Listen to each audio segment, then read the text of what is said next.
ဘုရားကိုယ်ကိုရင်ငါစီဝါဥစ္စာတိုးတက်မဲ့ဆိုဒါတလွဲကိုတွေးတာပဲဖြစ်တယ်စီဝါဥစ္စာတိုးတက်ဖို့ဘုရားငါကိုယ်ကိုရင်မင်းစီဝါဥစ္စာတိုးတက်မဲ့လို့ဘယ်တော့မှမဟုတ်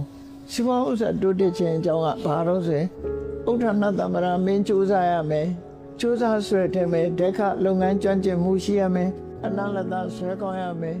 ဥပါယဝိမန္တာနိပညာရှိရမယ်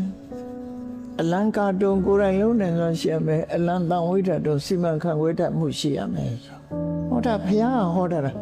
ငါကိုယ်ကိုရင်မင်းချမ်းသာလိမ့်မယ်လို့မဟုတ်ဘူးဘယ်တော့မှအဲ့ဒါကိုကတလွဲနားလဲနေခြင်းဖြစ်တယ်ဘုရားကိုယ်ကိုယ်တာဘာအတွက်လဲဆိုရင် what should be done what should not be done ဘာလို့တင်တယ်လဲနဲ့ဘာမလုပ်တင်ဘူးနဲ့သိကိုရအတွက်လိုအပ်တယ်ကိုယ့်ကိုစဉ်းစားကြည့်လေနေမကောင်းတိုင်မသာဖြစ်ရင်ဆရာဝန်နေစီဘာလို့သွားတာထုံးသွားချင်းရဲ့ရည်ရွယ်ချက်ကဘာလို့ဆိုဘာယောဂရုံးလို့သိချင်တယ်ဘာကြောင့်ဖြစ်တာတော့သိချင်ဘယ်ဆေးတောက်ရမှာလဲ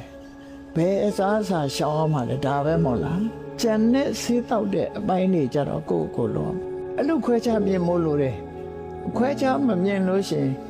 ဟာကိုယ့်ဟာကိုယ်အတ္တဟိအတ္တနောနာထောကိုယ်သားလင်းကိုယ့်ရဲ့ကိုယ်ဝေဟာဆိုရင်ဖះလည်းကိုယ်ဝေစရာမလိုဘူးဘယ်ဟာလည်းကိုယ်ဝေစရာမလိုဘူးလို့ဆိုပြီးတော့လမ်းလွဲသွားပြန်တတ်တယ်အဲ့ဒါ